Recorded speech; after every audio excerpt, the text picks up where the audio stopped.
Les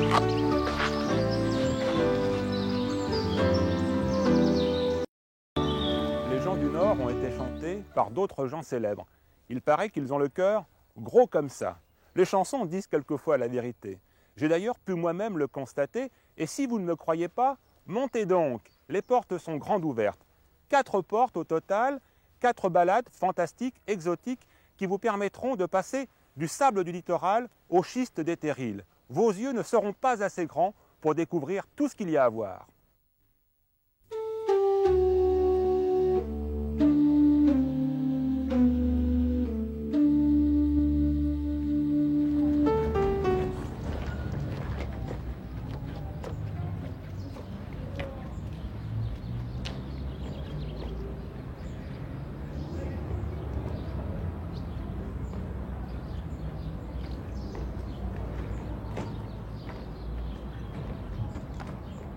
Bonjour, je suis heureux de vous retrouver ici à Saint-Valery, dans l'estuaire de la Somme. Nous sommes à moins de 200 km au nord-ouest de Paris. Saint-Valery fut le point de départ de la flotte qui emmena Guillaume le Conquérant en Angleterre. Nous, notre balade sera terrestre, nous traverserons des paysages qui évoluent sans cesse au rythme des marées. C'est pourquoi je prends les bottes. A tout de suite.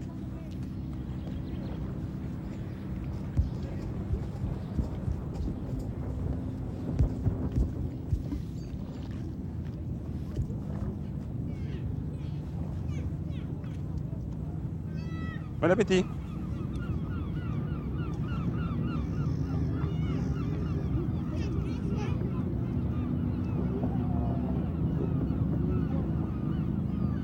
Il fait bon, il fait chaud, il y a beaucoup de pêcheurs. Ah, c'est là, c'est le bas de la Bolèque. Hein? Oui.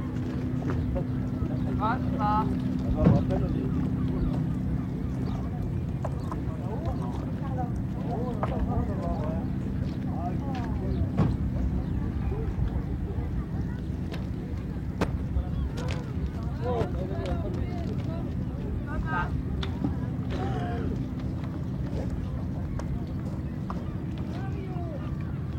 Le matin de bonne heure, quand la marée est basse, les premiers à investir le terrain dégagé par la mer, après les oiseaux, ce sont les pêcheurs.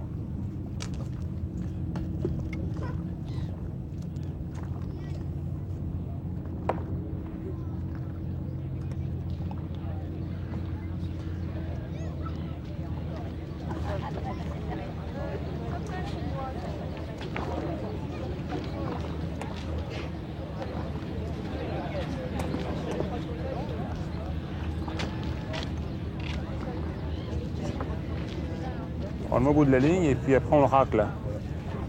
Et si le poisson est endormi dans le fond, voilà, dans le sable ou dans la vase, le trident le pique.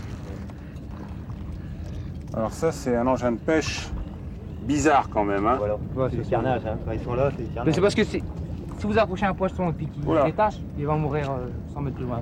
Ah ouais, c'est ça, on les triple. Ah, on le fait. Alors ça on l'accroche au bout de la ligne. Et là, Voilà, au bout, tout au bout. Alors comme c'est vachement lourd, c'est vachement loin. Et on tire sans arrêt, on le ramène sans arrêt. Et puis Surtout après, que c'est les poissons plats dans quand le on le fond, là. ramène, ça racle le fond. Voilà.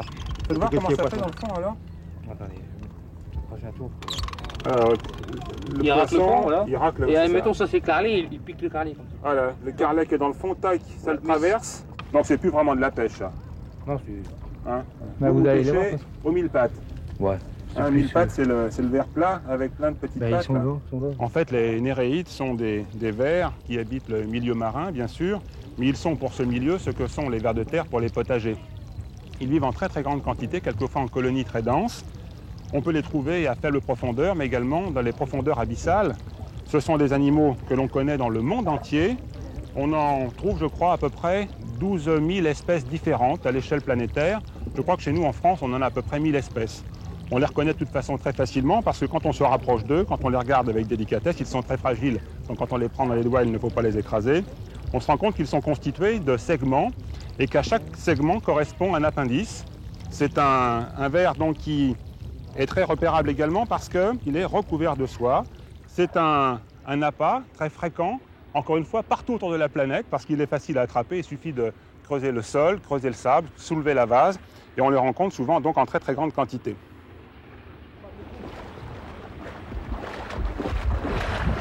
Je suis curieux de savoir si vous allez remonter.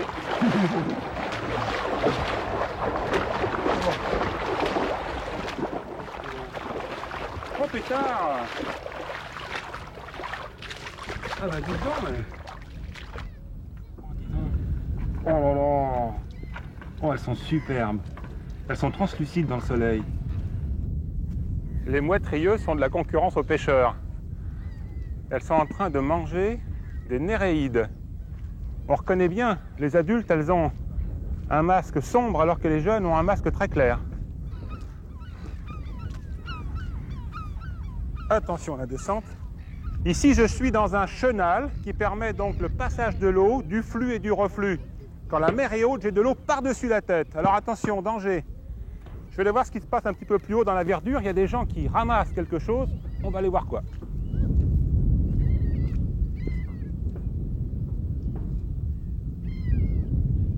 Bonjour. Qu'est-ce que vous ramassez là? Comment ça s'appelle là? Cornichon. Le cornichon de mer? Tout à l'heure, il y a un monsieur qui me disait c'est des haricots. Cornichons, haricots. D'autres appellent ça passe-pierre. On ne prend que les bouts, le cime. Là. Pour faire comme légumes, Attends. on fait blanchir comme normal, quoi. Ouais. On fait bouillir de l'eau, on le met là-dedans. Oui, Et après, on le fait sauter. On met la poêle oui. pour chauffer, et puis on met de l'huile, on met un peu de l'ail haché. Et puis quand ça devient doré, là, l'ail, on met ça, bien blanchi Oui. déjà. Hein. C'est un peu salé, c'est un petit peu amer. Non, amer non, Non. mais salé. Dans cet endroit, si je prends une plante qui vient de très loin de la plaine, je l'installe ici, elle meurt tout de suite. Le milieu est mortel pour elle. Eh bien, pour la salicorne, au contraire, il faut beaucoup de sel, à tel point que régulièrement, dans l'année, la mer vient jusqu'ici et recouvre le terrain. On la reconnaît bien. C'est une plante dodue. Elle est faite de segments très, très nets, très visibles. Elle est brillante aussi parce que lorsqu'elle a réussi à fabriquer de l'eau douce, si j'ose dire, à partir de l'eau de mer, eh bien, elle conserve cette eau douce dans ses tissus et pour la garder très longtemps, elle a donc une structure, vous voyez, très, très ferme, dodue et légèrement cireuse, ce qui permet donc de limiter l'évaporation. C'est une plante comestible, évidemment. On la mange, on l'a dit tout à l'heure.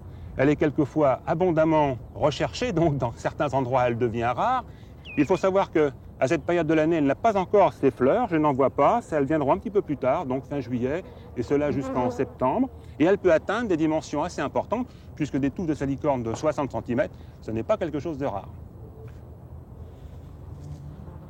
Nous quittons le milieu de vie de la salicorne, c'est un biotope en fait hyper salé, pour retrouver un autre milieu beaucoup plus doux, et pourtant il n'est que 1 mètre au-dessus de celui-là.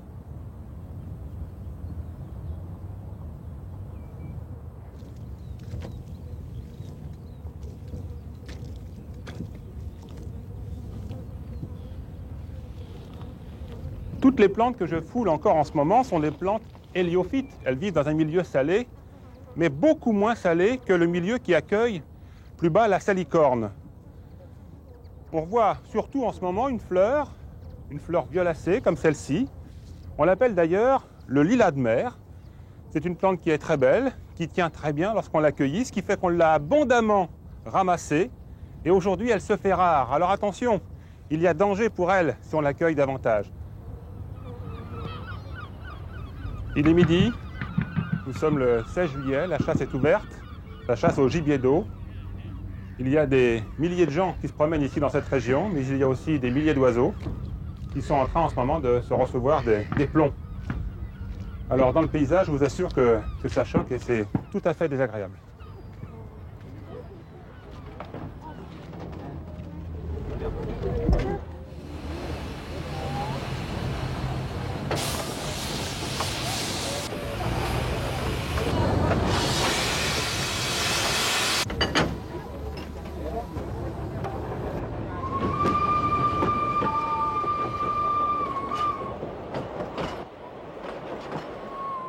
Il arrive quelquefois qu'aux grandes marées, l'eau de la Manche vienne lécher les traverses du chemin de fer. Nous traversons donc un environnement très particulier qui est non seulement animé par la nature, mais également par les hommes qui y travaillent.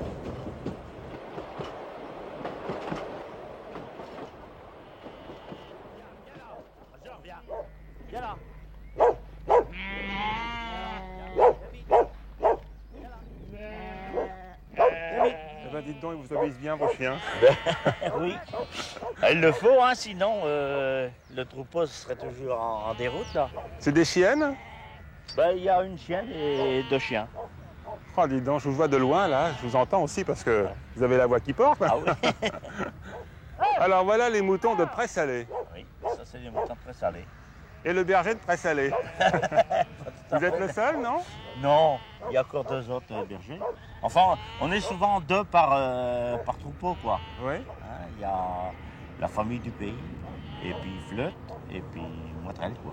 Ah bah dites donc, c'est impressionnant. Vous en avez combien de moutons, là? Là, il y a 1500, là. Oh là là.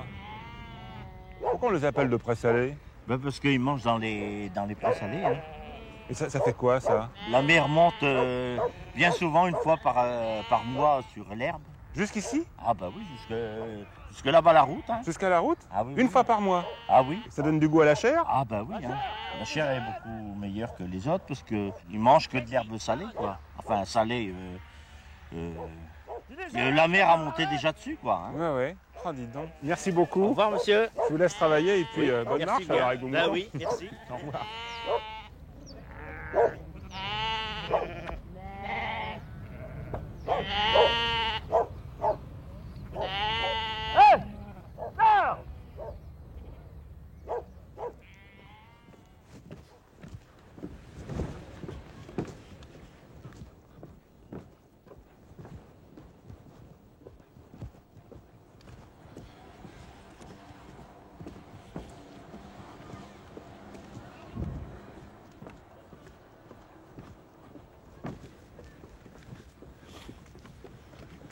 Pour rejoindre le cordon dunaire de Brighton, au nord de Cailleux, vous emprunterez bien sûr la levée de galets, mais surtout les planches.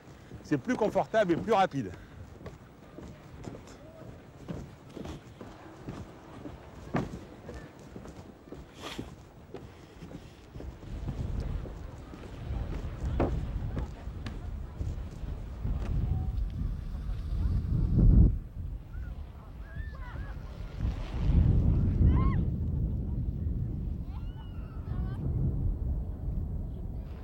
Nous sommes quelques kilomètres au nord de Cailleux, loin de la Méditerranée. Regardez ici comme les plages sont immenses.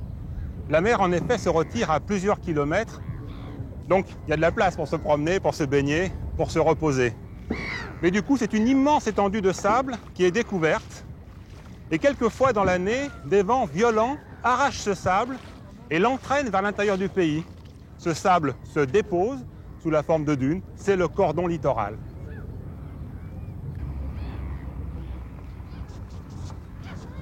Le cordon dunaire est fragile.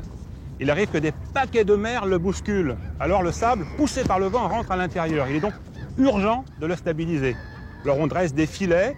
Derrière ces filets, on plante de l'oya. C'est une graminée dont les racines très profondes retiennent le sable. Ailleurs, là où la dune n'est pas défoncée, c'est une végétation sauvage. On peut par exemple voir de l'argousier, on peut voir du roncier, on peut voir du sureau.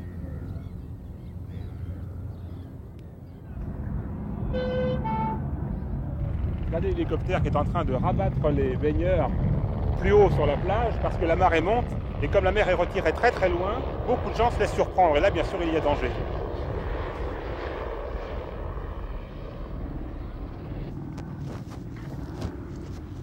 Vous voyez, il n'y a pas que du sable, il y a aussi des pierres. Cette langue de galets, poussée par le courant, arrive de la région de Holt. Nous y sommes passés.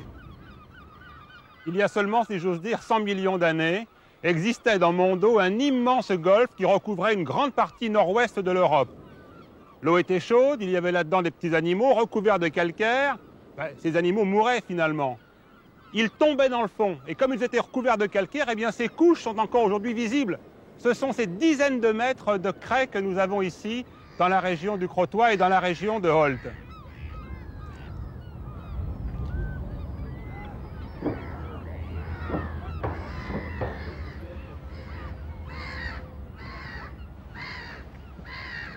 Ces petits animaux recouverts de calcaire se sont accumulés pendant des millions d'années pour donner ces falaises immenses. Et quand on les regarde de très près, avec attention, on découvre des lignes très sombres. C'est du silex. C'est en fait de la silice qui s'est fait piéger dans ces vases et que l'on retrouve aujourd'hui sous forme de nodules. Ces nodules de silex que nous foulons quand nous promenons dans cette région. Ce sont ces rognons de silex qui sont transportés par les courants que l'on retrouve jusque vers Cayeux. Cette digue de galets a été construite naturellement grâce à la puissance de la mer. Mais c'est aussi un barrage qui retient l'eau douce de l'autre côté. Et c'est ce qui permet d'apercevoir ici des plans d'eau qui sont amplifiés en fait par le travail des hommes qui viennent ici chercher des galets. Alors ces plans d'eau sont habités par des migrateurs. Nous allons essayer d'en découvrir ensemble.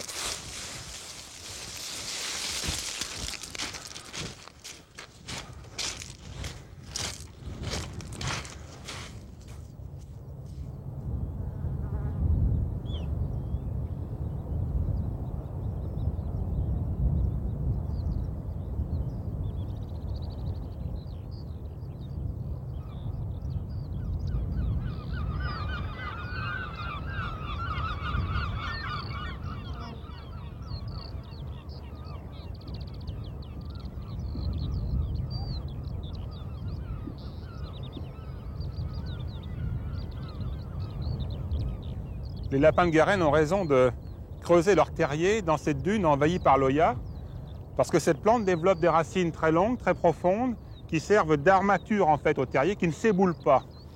Et je peux même vous dire que là-bas, il y a des tadornes de belons qui viennent nicher à l'intérieur de ces terriers. On les appelle d'ailleurs les canards lapins. Alors on les distingue très facilement, ces tadornes, parce qu'ils sont blancs surtout, ils ont un cou très court, une tête vert foncé avec le cou également. Et puis ils se nourrissent ici de petits animaux qui vivent dans la vase, des invertébrés, des larves d'insectes et des algues. Mais pour en savoir plus, je vous propose de rejoindre Cyril. Le tadorne de belon, c'est un canard assez particulier, ce qui constitue ce qu'on appelle des crèches. C'est-à-dire que les adultes qu'on peut observer avec les poussins ne sont pas forcément les parents de ces poussins. Les adultes qui sont partis muets ailleurs ont confié la garde de leurs poussins à d'autres adultes. Donc c'est comme ça que des fois, dans des cas extrêmes, on peut observer 2 adultes de tadorne de belon avec un groupe de 70 poussins. Ça arrive très fréquemment. Et en fait, ils ont constitué, à la manière des oies, un petit peu un système de crèche.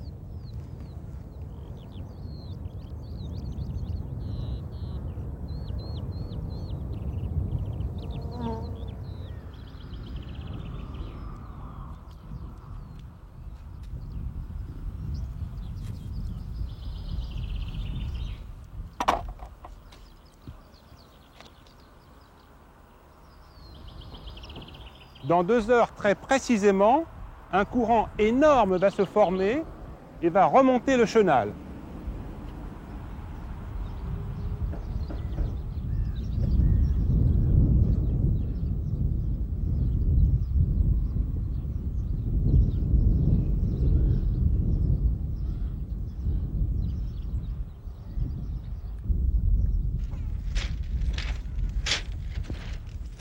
Nous sommes à la pointe du Hourdel.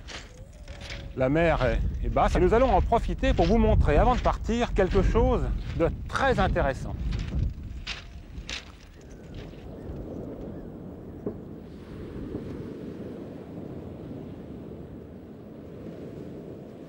Actuellement, la marée remonte et va entraîner les phoques qui se trouvaient sur les bancs de sable vers la mer. Donc on va essayer de voir peut-être 1 ou 2 phoques venir avec le flot. Donc j'essaie de me situer à peu près à l'endroit où je les vois d'habitude.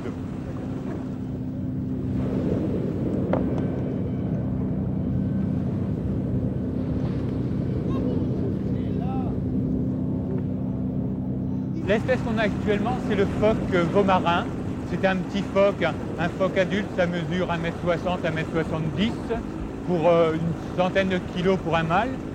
Et il y en a environ une quarantaine en France. En baie de Somme, il y en a actuellement une vingtaine, donc vous voyez la moitié de la population française. Dans l'association Picardie Nature, on est 4 à 5 personnes à s'occuper principalement des phoques. Et autrement, sur le terrain, bon, c'est moi qui encadre toutes les activités sur le terrain, puisque je suis salarié de l'association Picardie Nature. Et à partir du printemps, donc, il y a des activités de voir les différents reposoirs, l'occupation des différents reposoirs, repérer les femelles en gestation, et ensuite suivre toute la période femelles en gestation, naissance, allaitement. Donc ils vont nous mener jusqu'à la fin du mois d'août.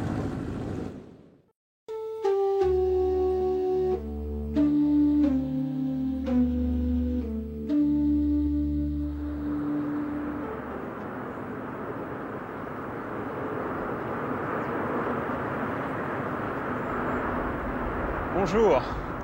Pardonnez-moi cet essoufflement, mais vous êtes arrivés avant moi au sommet d'une montagne entièrement fabriquée par les hommes. Ces masses énormes de schiste, de grès, de poussière de charbon ont été arrachées aux entrailles de la terre par des générations de mineurs courageux et indispensables. Ils ont même dessiné le prototype d'un paysage qui se met en place aujourd'hui, progressivement.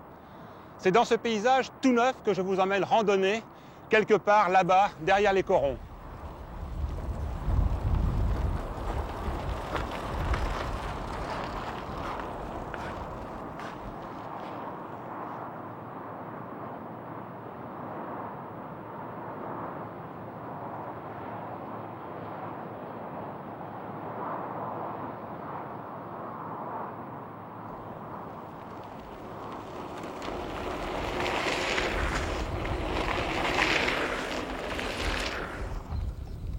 Nous voilà dans le vif du sujet. Nous sommes dans la forêt domaniale de Reims-Saint-Amand-Wallers, et plus précisément ici, à la Maison du Parc. Mais regardez, cette forêt est entre deux agglomérations, Saint-Amand-les-Eaux et Valenciennes. L'île est un petit peu plus loin. Nous allons nous promener ici, sur le site de Sabatier, 1h30 à 2 heures de balade. Mais avant, nous passons par l'allée des Hêtres, parce que là, j'ai quelque chose à vous dire. Vous êtes prêts? On y va.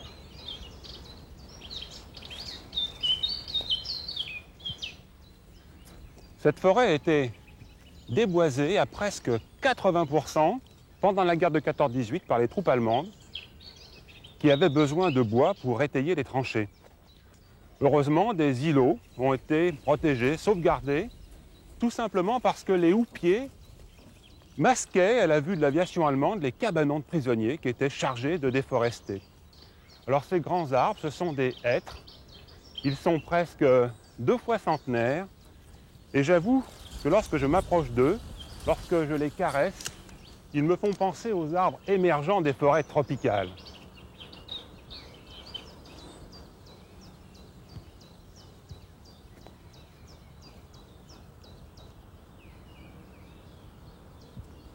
Nous sommes allée pavée de la Princesse. Tout près d'ici, une autre allée pavée sert à la course Paris-Roubaix, les fameux pavés du Nord. Sur la gauche, un bois entretenu, un bois travaillé, un bois jardiné par l'Office national des forêts. Il y a du chêne pédonculé et juste derrière, il y a du charme. Et de l'autre côté, un bois libre, c'est du taillis. Ça sert à protéger les animaux sauvages.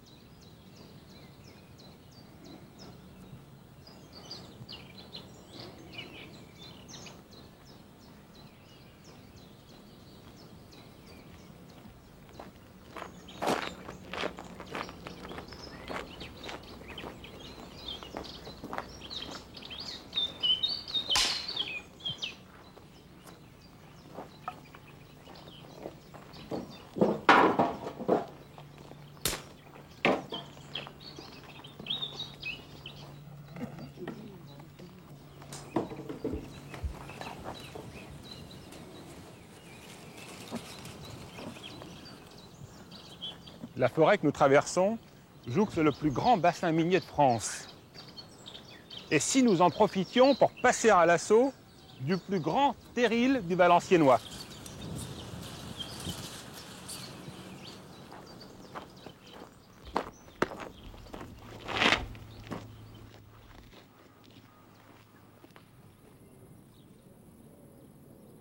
Il y a 40 ans, 2000 hommes travaillaient sous nos pieds.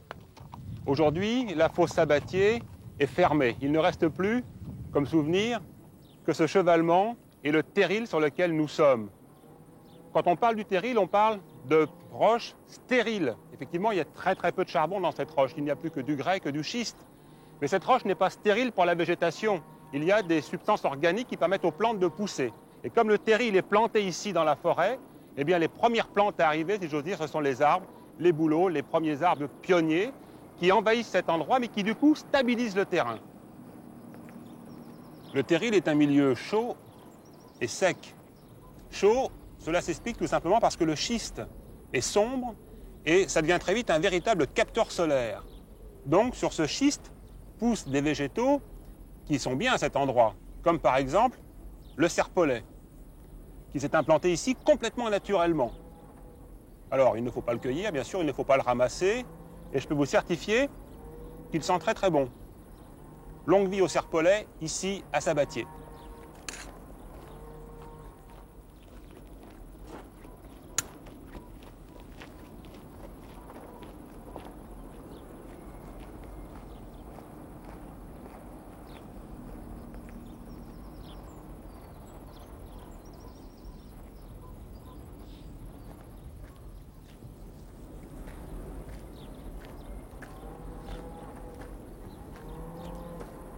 Le sol constitué de fragments de schiste est particulièrement bien friable, ce qui fait que les racines peuvent le pénétrer sans aucune difficulté. Mais ce sol est du coup aussi poreux, ce qui fait que l'eau de pluie atteint facilement les racines. Et regardez ici, il y a la présence d'un sol qui est en train de se fabriquer. C'est un nouveau sol qui s'installe grâce aux mousses et aux feuilles d'arbres qui viennent se décomposer dessus.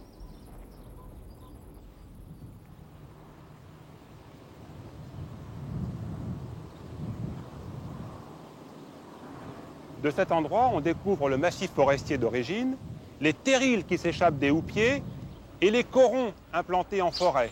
Et puisqu'il est question de corons, eh bien, je vous propose de rejoindre Joseph.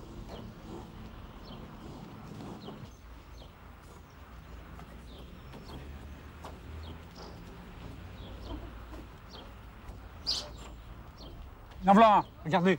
Hop. Viens. Viens. Moi, j'emploie la méthode sexuelle. Si vous voulez. Le lendemain, quand ils rentrent, ben, on les laisse un petit moment tranquille, on leur donne bien à manger, et puis à boire, hein, comme il faut. Et puis après, ben, on leur présente la femelle. Alors là, ils restent aussi longtemps qu'ils veulent, 1 heure, 2 heures, ça dépend la durée du concours, si le concours a été dur ou pas. Ah bon? Oui. Ah bah Parce dis que si donc. le concours a été facile, ben, il n'a pas besoin d'une trop grande récompense. Ah, vous êtes dur avec les pigeons. Encore un. Ici, c'est le 137. Ça, c'est le 137. 437. 437. Oh, bah alors. Ah, viens, Thio, viens, allez, viens.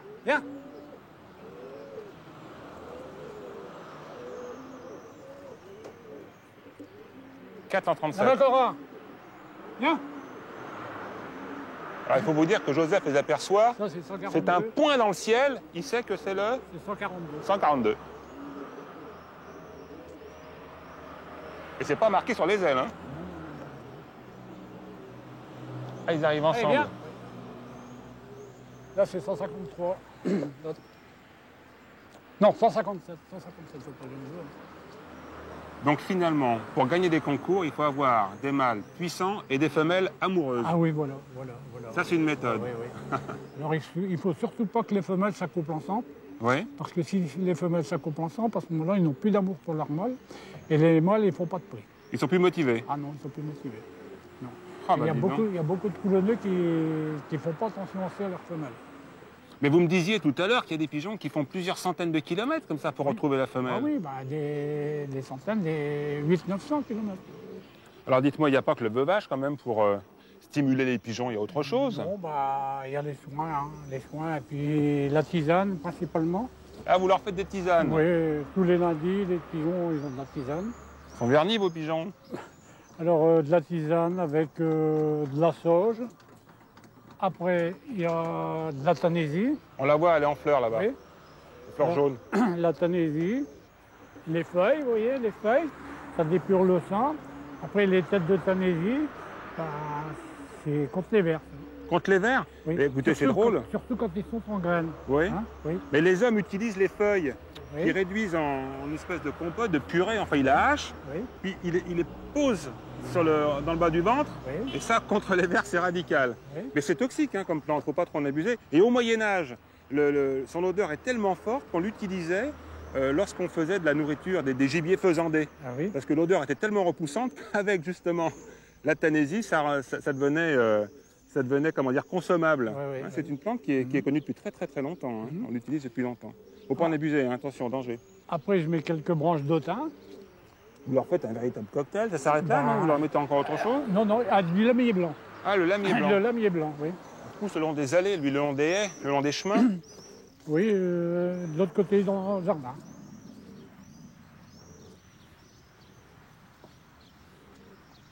Vous avez vu qu'il y avait du plantain sauvage aussi dans votre Oui, jardin. oui, il y a du plantain sauvage. Vous oui. le gardez pour les graines aussi, non? Je le garde pour les graines, alors là, c'est pour la mue des pigeons. Ça. Alors là, c'est fort huileux, c'est vrai tout ça. Oui, oui. Et le pigeon, il y a moins de difficultés à muer, et puis la plume est plus belle. Oui. Ben, l'homme aussi utilise le plantain parce que dans la feuille, il y a des substances qui permettent effectivement de réduire les contusions ou lutter contre les piqûres d'insectes. Oui, oui, oui, Et quand on s'en fait des tisanes, c'est pour lutter justement contre la constipation. oui. Allez.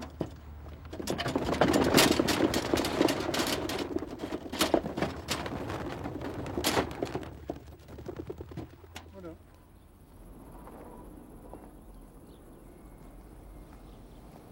Cette jolie fleur jaune sur le schiste noir, c'est du sénesson et ça nous arrive tout droit d'Afrique du Sud. Savez-vous comment la graine est venue jusqu'ici? Eh bien, non pas par le vent. Elle est venue en accompagnant les balles de laine de mouton qui partaient d'Afrique du Sud jusqu'à Calais à l'époque de l'industrie florissante du textile.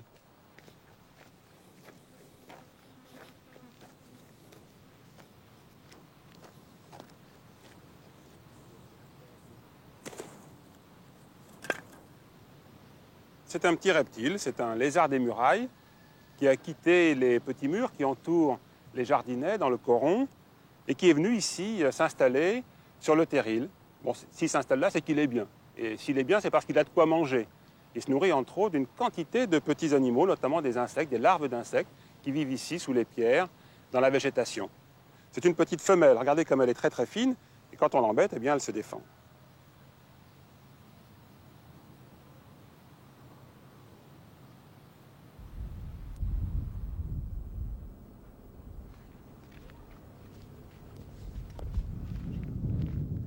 Voilà, nous sommes arrivés sur la pointe du Terril. Nous sommes à 103 mètres d'altitude. Admirez le paysage.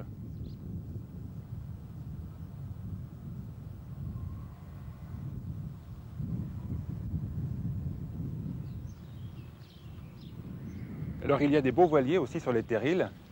Il faut regarder au-dessus des fleurs, ce sont des papillons, ce sont de très jolis papillons, des macaons, que l'on voit plutôt dans le sud de la France. Avant de quitter le sommet du terril sabatier, nous allons rejoindre Roland qui lui se promène sur un terril plat.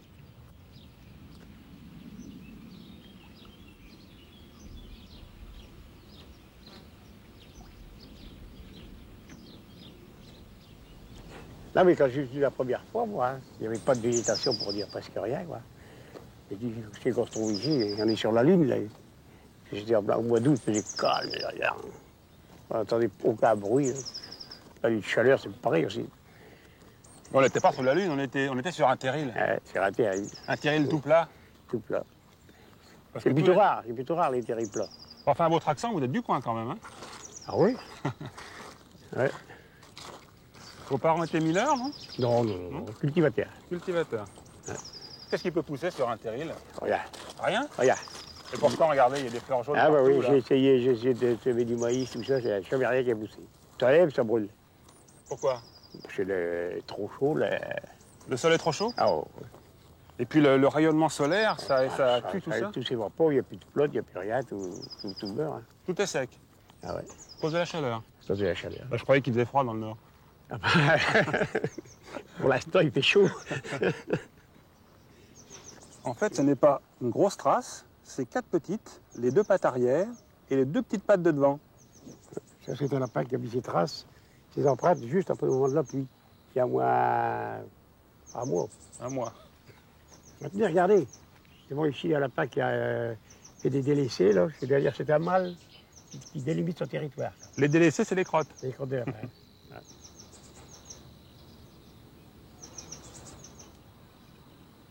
Le terrain est très très sec et pourtant on trouve de la saponaire. Et pourtant la saponaire vit plutôt dans les zones humides.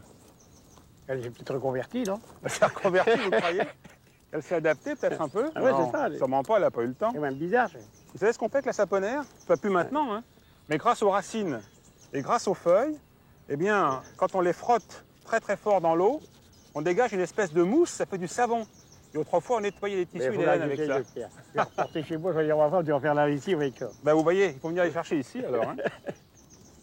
Eh bien, nous voilà arrivés à destination, à la cabane de Robinson Crusoe. Merci pour le pot, ça fait du bien parce qu'il a fait chaud. Je suis content que ça vous fait plaisir. Sous la forêt, c'est un véritable gruyère. Des kilomètres et des kilomètres de galeries, aujourd'hui abandonnées par les hommes. Il n'y a plus d'entretien, les plafonds s'effondrent, il n'y a plus de pompage, l'eau a investi l'espace. Progressivement, le sol se tasse à partir de la surface.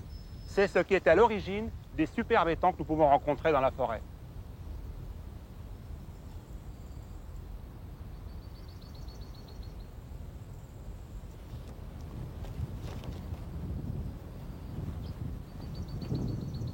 Avant de quitter le terril, faites comme autrefois. Venez glaner les gaillettes, des petits morceaux de charbon comme ça. Il faut savoir aussi que les veines de charbon sont prisonnières entre des couches de schiste et des couches de grès. Et ça nous renvoie très très loin en arrière, ça nous renvoie à 400 millions d'années, à une époque où le climat était tropical. Le paysage était verdoyant comme aujourd'hui, mais il n'y avait pas de bouleaux, il n'y avait pas de hêtres, il n'y avait pas de chênes. Il y avait des fougères géantes. Certaines mesuraient plus de 30 mètres de haut. Leur tronc était recouvert d'une sorte d'écailles, c'était en fait des feuilles.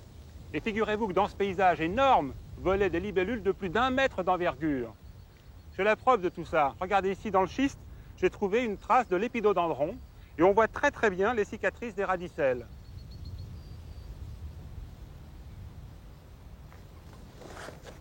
Voilà l'étang des Trois Mortiers. C'est une zone humide très riche, très intéressante sur le plan naturaliste. Nous avons vu tout à l'heure en arrivant des oiseaux qui se déplaçaient à la surface de l'eau. Il y avait des foulques, il y avait même un grèbe huppé qui de temps en temps faisait la sieste. Nous avons aussi vu des libellules, celle-là toute petite, qui se posait sur les joncs et aperçu très rapidement un pan du jour qui ouvrait ses ailes au soleil.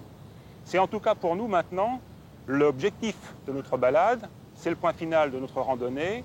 Elle a duré environ 2 heures. Si vous la faites sous le soleil, comme nous l'avons fait, et vous le ferez certainement sous le soleil, en tout cas je l'espère, n'oubliez pas de prendre de l'eau parce qu'il fait très chaud sur les crassiers. En tout cas, nous ne partirons pas ici du bassin minier sans rencontrer Jean-Marc, parce qu'il a vraiment 2 endroits très intéressants sur le plan naturaliste à nous faire découvrir. Maintenant, nous sommes tout à fait au nord du périmètre du parc, sur la commune de Mortagne du Nord. Près de la frontière belge. Près de la frontière belge, toujours dans le parc de la plaine de l'Escarpedesco. Alors qu'est-ce qu'on est venu voir ici? Nous sommes venus voir une chose tout à fait particulière, c'est le site de la Pelouse métallicole. Sa particularité, c'est d'être ensemencé par des métaux lourds, hein, puisqu'à l'origine, on avait, à la place du collège qui est à côté, un ancien crassier qui a été édifié suite à l'activité d'une zinguerie. Et les vents ont progressivement emmené des poussières métalliques sur cette prairie qui était juste à côté. Et sur cette prairie, en fait, polluée par les métaux, on a 2 plantes tout à fait particulières qui sont adaptées à cette situation, notamment cette fleur rose, l'armérie de Haller. Et cette armérie, en fait, fait un tapis relativement dense sur l'ensemble du périmètre de la pelouse. L'autre plante, c'est l'arabette de Haller. C'est une plante qui fleurit blanc, qu'on trouve également présente sur le site en floraison à partir du mois de mai. Donc ces 2 plantes sont parfaitement adaptées, se sont habituées en fait à des doses de métaux lourds relativement importants. C'est un laboratoire à l'échelle de la nature. Voilà, c'est un laboratoire in situ sur lequel nous invitons les chercheurs à travailler. C'est vraiment un endroit paisible, la mare à Goriot. On a envie de s'y arrêter un moment. Et les enfants qui viennent jouer là, qui viennent se détendre. Bah, je crois que c'est tout à fait sympathique. Voilà, on voit bien ici le mécanisme de l'effondrement.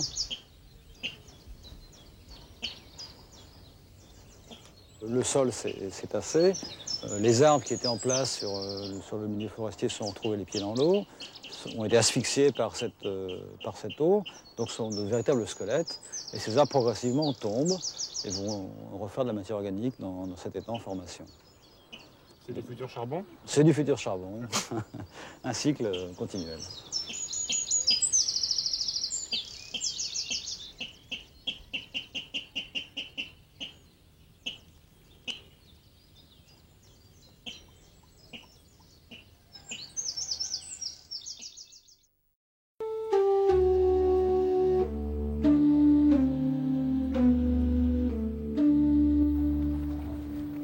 La balade part d'ici, de la place principale, de Cassel. Vous laissez la voiture près de l'hôtel de ville et ensuite on s'enfile sur les toutes petites routes. Et vous verrez, nous ne serons pas dérangés par les automobiles.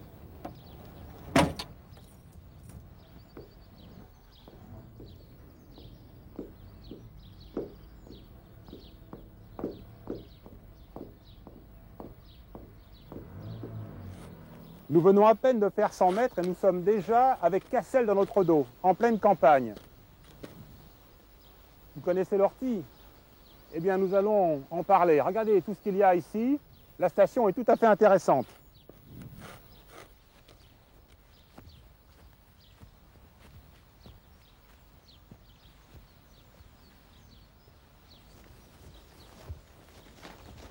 Je ne vais pas vous apprendre que ça pique, puis ensuite que ça brûle. Mais savez-vous pourquoi? Quand on regarde l'ortie avec précision, on aperçoit des petits poils, tout blancs, transparents. Ils sont en verre et ils sont creux. Et le produit qui vous brûle, le produit urticant, se trouve à l'intérieur. Alors ces petits poils armés d'une pointe de verre rentrent dans la peau, se brisent, comme ils sont creux, libèrent ce produit urticant et ça vous brûle. Alors qu'est-ce que vous faites aussitôt après la brûlure? Bien, vous frottez. C'est justement ce qu'il ne faut pas faire. Parce que vous enfoncez le poil un petit peu plus loin, vous dispersez le produit. Au contraire, si vous disposez d'une gourde d'eau ou d'une petite rivière à proximité ou d'une fontaine, allez vous rincer sous l'eau, vous verrez, la brûlure disparaît très rapidement. On rencontre l'ortie dans le monde entier, sauf en Afrique tropicale et en Amérique du Sud, mais toujours dans l'habitat des hommes. Et cette plante n'a pas que des effets négatifs, c'est aussi une plante très utile, parce qu'elle contient de la vitamine C, de la vitamine K, de la vitamine B2. Elle contient également du sodium, du phosphore, du calcium, du fer. Alors, c'est pas compliqué, pour absorber tout ça, vous en faites de la soupe quand elles sont jeunes, et vous pouvez également la traiter comme les épinards, faites-en de la purée. Mais regardez, il y a ici une autre plante qui vit dans l'habitat de l'homme, c'est l'herbe aux verrues. Elle est très reconnaissable et souvent en compagnie des orties au pied des vieux murs. Et regardez, le lait jaune celui-là, qui s'écoule lorsqu'on la presse. Disposez ce lait sur les verrues, vous verrez, ça les soigne bien.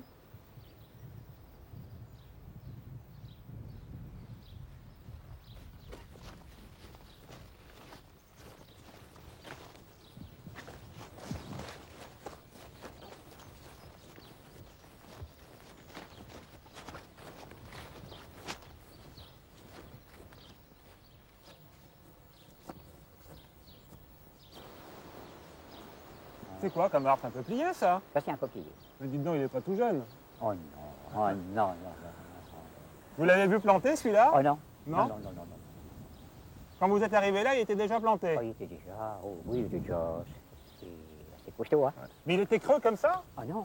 Non? Non, non, il y avait un corps. Il avait un corps. Il y avait qu'un corps. Il n'y avait pas tous ces tétons là qui de chaque côté. Là. Comment on appelle ça, ces tétons déjà? Je crois qu'on appelle ça des pattes de canard. La patte de canard, c'est ça. Mais c'est parce qu'il est taillé. Oui. C'est vous qui le taillez? Oui, c'est moi qui le taille. C'est pour lui donner de la force? Pour équilibrer, quoi. Équilibrer pour éviter qu'il se casse? Oui. Hein? Moi, j'avais peur à un moment donné qu'il se cassait avec le gros vent. Il est lourd en ce moment. Quand il y a une tempête, hein, il pourrait se déraciner? Casser. Casser? Casser peut-être, hein, je ne sais pas. Surtout s'il n'y a plus rien à l'intérieur. Hein, donc il n'y a que la peau, hein, il n'y a que l'écorce. Il y a l'écorce, il y a la partie vivante. Il se nourrit avec cette partie-là en réalité. C'est ça qui permet donc à l'arbre de fonctionner normalement. Ah, oui. Et alors dites-moi, cet arbre-là, il est creux, il est profond. J'ai vu qu'il y avait une sortie tout à l'heure là. Ah, oui. Il y a une sortie, puis de la sortie, on voit des boîtes de conserve. Il sert un petit peu de poubelle aussi de temps en temps. La poubelle. Ouais. Ça sert comme poubelle des gens. C'est des gens de passage? Des gens de passage, ils mettent la poubelle. Parce qu'ils sont paresseux. Ah ouais? Ils sont paresseux. Au lieu de laisser dans les fossés. Là-dedans. Ouais, mais c'est pas bien. Ah, non. Quand on est capable de transporter dans son sac à dos des gamelles, des boîtes de conserve, il faut être capable de les ramener aussi vides. Il ne faut pas les jeter dans les arbres creux. Oh non, même dans les fossés. Hein. Même dans les fossés.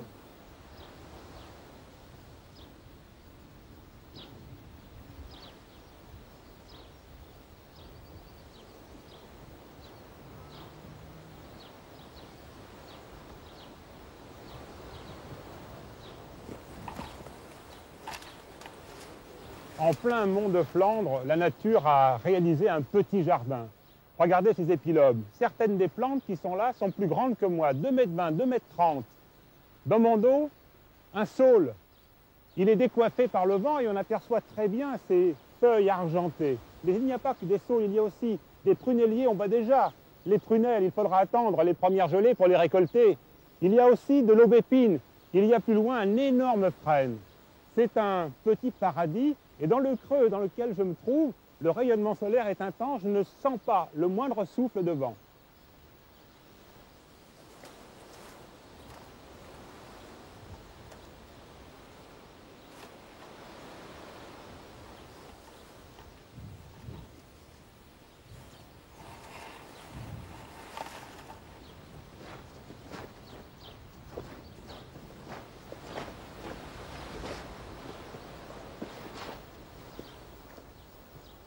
Deux petites taches de couleur sur le talus. Ce sont des fruits de pied de veau.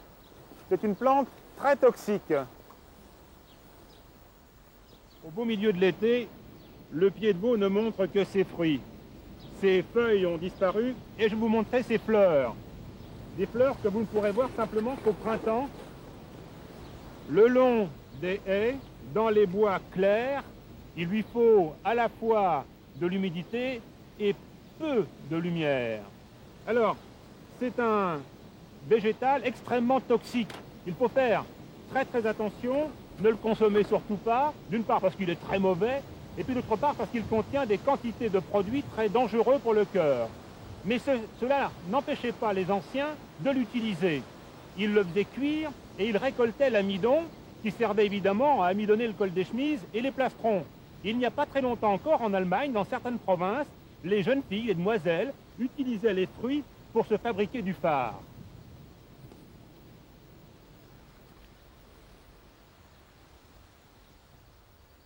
À Auxellard, Auxellour en flamand, toutes les maisons sont construites en briques, comme cette splendide ferme du XVIIIe siècle que nous allons visiter maintenant. Philippe, vous avez la gentillesse de nous montrer, de nous présenter un veau flamand. Sa livrée est caractéristique, elle est brune, il est brillant. Alors cette espèce, comment est-ce que vous avez réussi à la conserver? C'est-à-dire au niveau de l'espèce flamande, il y a un plan de sauvegarde qui s'est mis en place et qui est mis en place par l'UPRA flamande, qui est dirigé par M. Albert Mazurel, et qui consiste à maintenir la race, cette race qui est du terroir, en place dans les Flandres. Vous êtes nombreux à posséder encore des souches de cette espèce? Il y a des souches dans le Nord, le Pas-de-Calais, la Somme, et de jeunes éleveurs qui se remettent en route dans la race flamande. D'accord. Merci. Je vais vous montrer quelque chose de beau.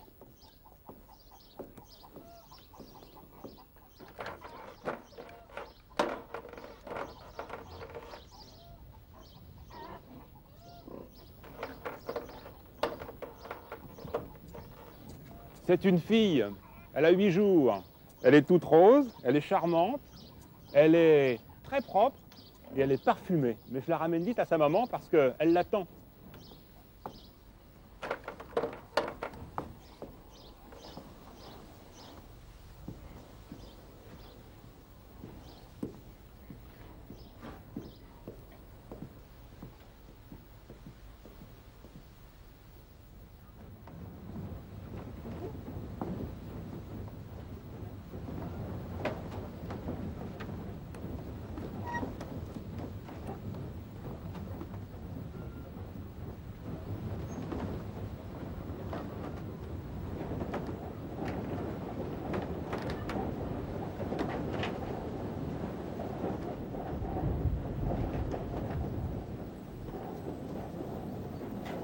Bonjour Alain. Bonjour Michel, quel bon vent vous amène? Ah, le vent. Je suis attiré par ce vaisseau à chaque fois, ce vaisseau du 18e, qui bat dans le vent effectivement. Et là, les voiles sont largement ouvertes. À combien tournent les ailes en ce moment? Il faut compter 80 km/h. L'extrémité de l'aile passe près du sol, 80 km/h. Et le vent souffle fort là? Le vent est modéré. Le vent est modéré. C'est un bon vent de meunier, comme on dit chez nous. C'est un bon vent pour travailler? Un bon vent pour produire. Pour produire. Eh bien, on va rentrer, on va le voir. D'accord, soyez bienvenus, entrez.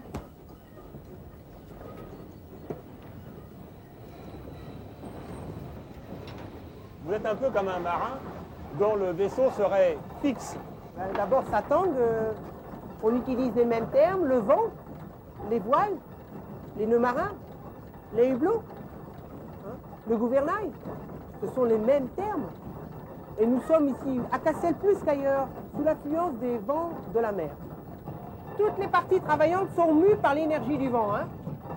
Et donc, les ailes, en tournant, entraîne l'arbre moteur, le gros arbre. Et l'arbre moteur entraîne différentes roues, surtout la grande roue, le grand rouet. Et ce grand rouet fait tourner toutes les autres engrenages, toutes les autres parties travaillantes de la meule ou alors à la bluterie, à l'étage inférieur. Donc le blé donc descend par l'auger hein, et arrive dans l'œillard de la meule. Un œil, c'est rond. L'œil de la meule s'appelle œillard. Hein. Et c'est par la trépidation de l'auger contre le fer de meule qui facilite la descente du blé. Et ceci produit un bruit. C'est le fameux tic-tac. Le tic-tac dont on parle dans les poèmes d'Alphonse Daudet. Ben, c'est ce bruit-là.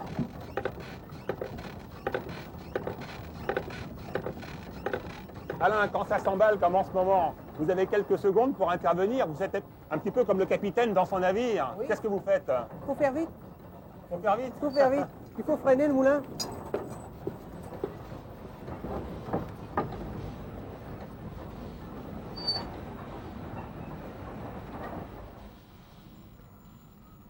Ah, c'est fantastique. Et alors, en plus, ça dégage une odeur de bois chaud extraordinaire. Justement, dans un moulin, on peut percevoir tous les sens de la vie. D'abord l'odeur du freinage. Ah oui, ça bois, sent sur, très bien. bois sur bois, ça chauffe, ça sent. Puis aussi d'autres odeurs, l'odeur du blé, l'odeur du froment. Le toucher, le meunier doit donc aussi vérifier son blé s'il n'est pas trop humide. Et palper aussi la farine, la mouture, pour savoir si elle est bonne de qualité, suivant les réglages à faire. Hein. Et aussi les bruits, tous ces bruits signifient quelque chose. Le bruit du vent qui prend dans les voiles, et le bruit dans les parties travaillantes. Et c'est toujours le moulin qui prévient le meunier. C'est des signaux. Des signaux, voilà, des signaux. Et c'est une perpétuelle chanson. Perpétuelle chanson. Si quelque chose change dans cette chanson, alors là, attention, c'est le moulin qui prévient que quelque chose va changer. Ça se caractérise, par exemple, que le vent va se lever tout d'un coup. Donc il prévient. Ou bien alors, le vent va tourner. C'est toujours le moulin qui prévient, d'abord par le vent, que le vent va tourner.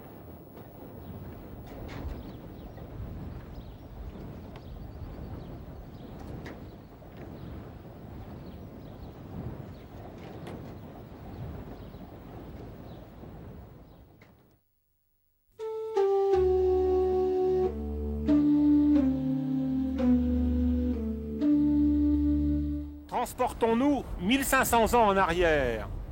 J'ai les pieds dans l'eau. Je suis au milieu d'une prairie salée. Il y a des petits canaux dans lesquels circule de l'eau de mer et qui remontent très très loin au nord. Aujourd'hui, ce sont ces dunes immenses. Ces dunes formées par la mer et par le vent. Ces dunes recouvertes d'œillards, d'argousiers, de troènes et de saules. Ce sont dans ces dunes que nous allons randonner.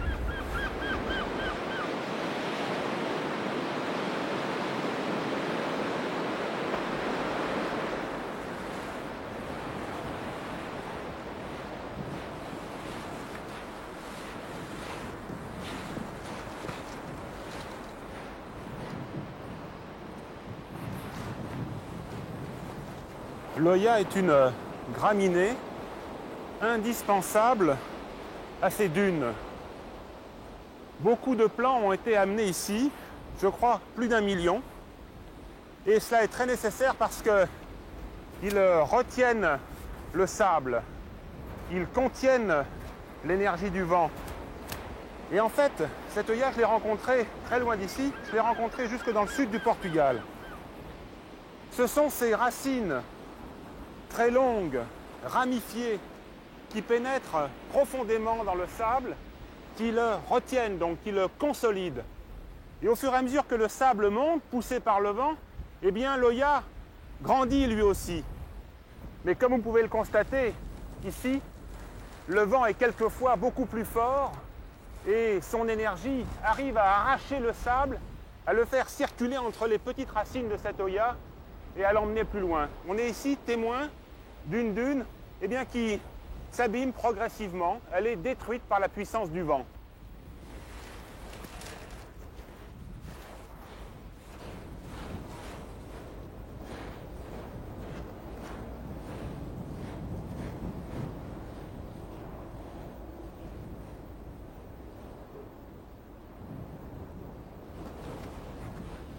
Le naturaliste qui visite des dunes de sable comme celle-ci est très intéressé lorsqu'il pleut, parce que la pluie nivelle le sable. Elle nettoie toutes les petites traces anciennes. Ce qui fait que quand on arrive, le terrain est vierge, et il suffit de se promener en faisant très attention, et on découvre là des quantités de petites traces. Même le petit coléoptère laisse son empreinte sur le sable, et son empreinte, c'est une indication importante, on sait qui il est. C'est vrai pour les mammifères, c'est vrai évidemment aussi pour des petits mouvements qui sont provoqués par le vent et qui agitent les plantes. Et là, c'est très intéressant parce que du coup, il se forme sur le sable des formes, des sculptures qui sont très intéressantes pour le photographe.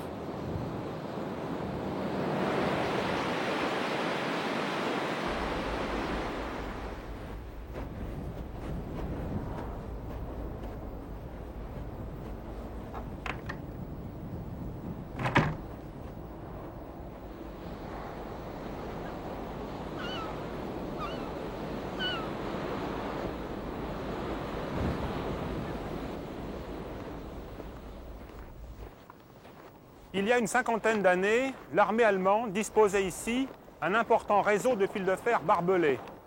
Aujourd'hui, le sable s'est déplacé et a recouvert progressivement le site.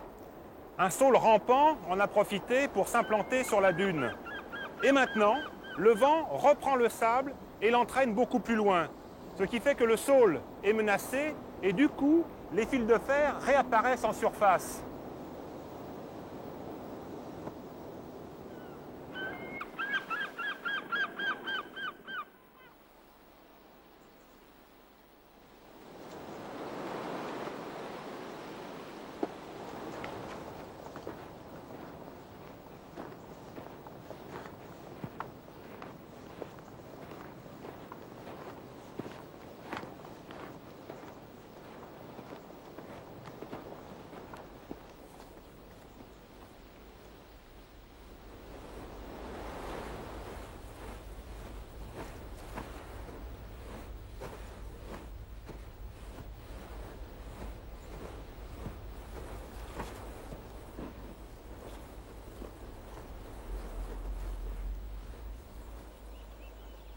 Au beau milieu de ces dunes de sable, vous rencontrerez même un oasis. De la végétation dense dans les creux humides, des épilobes en fleurs peut-être, et puis l'argousier, des forêts d'argousiers. Ici, les fruits sont presque mûrs. Je vais le vérifier.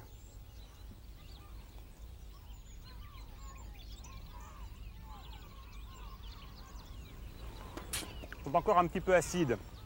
Mais l'argousier est un arbre qui donne un fruit qui permet de faire d'excellentes confitures.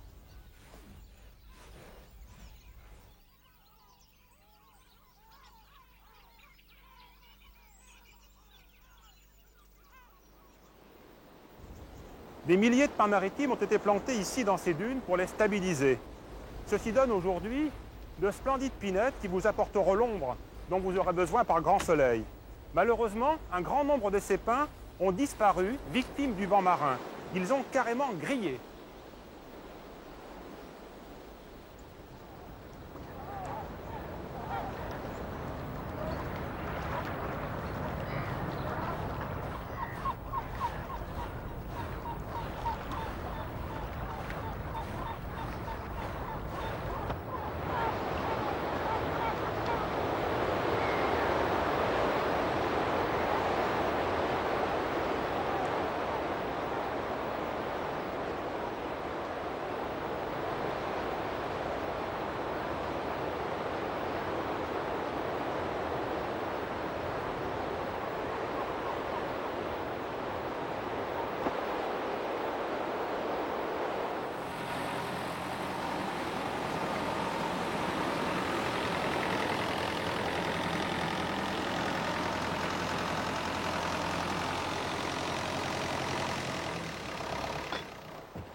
Et alors, qu'est-ce que vous avez ramassé ce matin là? Des crabes, je vois ça là? Ouais. Des beaux crabes? Ouais, des crabes et puis quelques pièces de homard. Des pièces de homard? Ouais, beaux crabes, ouais. Vous êtes allé jusqu'où? On travaille sur Cap Griné là, là actuellement. Au Cap Griné, au fond là-bas, On ouais. fait le Cap Griné, puis un peu la côte par ici. Et combien de temps vous restez en mer en gros là pour ramasser tous ces casiers? Il faut compter entre 4 et 5 heures, hein. On en a à peu près 150 à virer. 150 qui s'étalent sur combien de distance? Il faut compter sur toute la côte, il y a 5-6 km. 5-6 km. Comme ça sur toute notre côte. Et vous allez loin? Vous allez jusqu'au large? Non, là on travaille à 200-300 mètres au large. À 300 mètres au large. Le slowbar, il est sur le chariot, il va être ramené par le tracteur. À la Vous allez maison. prendre les routes maintenant pour rentrer chez vous. C'est ça. Ouais. Vous allez le garer sur un parking, C'est ça. Ouais. dans le village. C'est ça, voilà. D'accord. Bien, merci. Allez, je vous laisse terminer la manœuvre. Bien, Au merci revoir. beaucoup. Bonne soirée. Au revoir. Au revoir.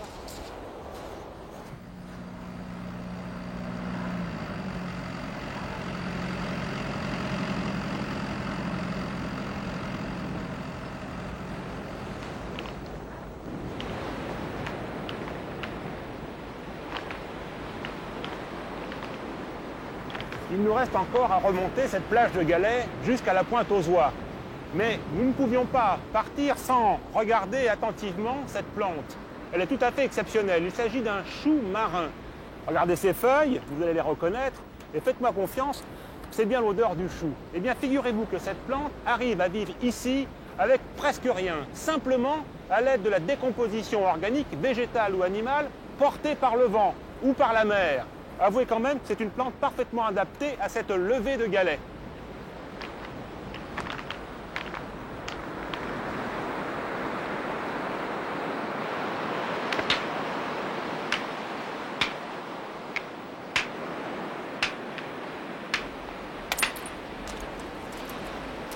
Sur la plage d'Ambleteuse, vous allez rencontrer des silex, c'est obligé.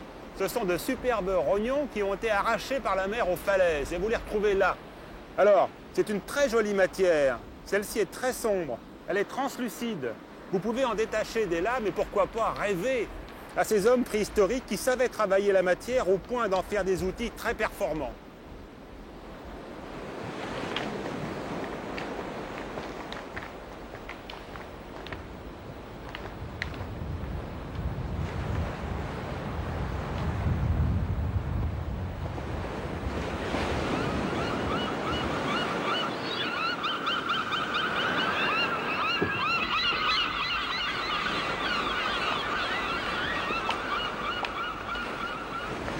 Presque arrivé au bout de notre balade, mais nous allons profiter de la marée basse pour aller voir ce qui se passe sur ces rochers.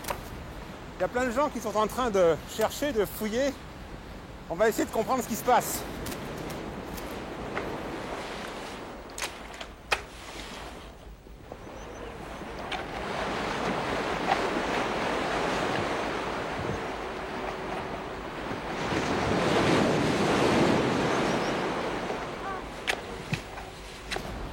Ce que cherchent les gens qui sont ici, munis d'une griffe, ils retournent le varech, ils retournent quelques pierres, qu'ils reposent pour ne pas détruire le biotope, ce sont des mollets.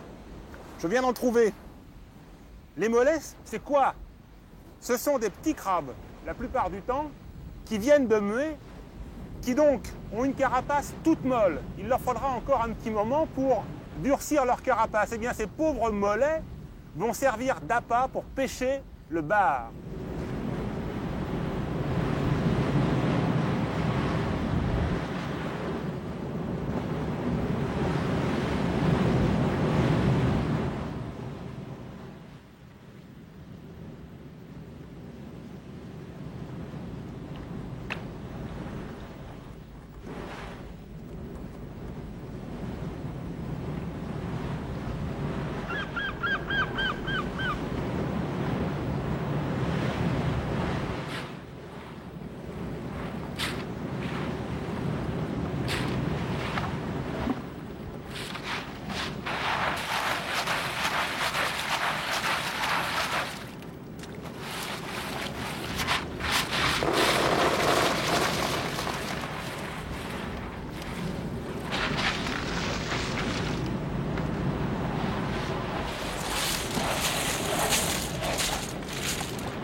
Qu'est-ce que vous êtes en train de faire là? Vous êtes en train de trier les plus petites? Je suis en train de tamiser pour qu'il reste que les grosses.